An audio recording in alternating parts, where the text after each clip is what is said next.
قلقك مش هيحل مشكلة بكرة، انما هيخطف منك سلامك النفسي بتاع النهاردة.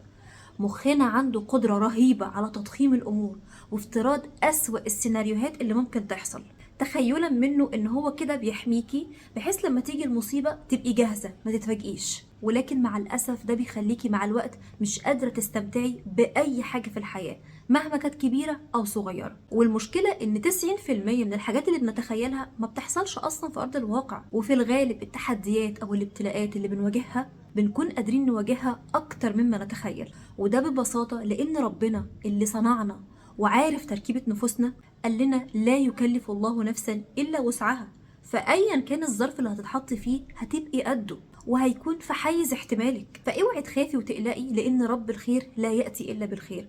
وايا كان الظرف اللي هتمر بيه اللي قد يبدو في ظاهره شر لكن هو في باطنه اكيد خير. فمن الاخر ركزي بس على اللي في دايره تحكمك، واي حاجه بره الدايره دي تجاهليها تماما.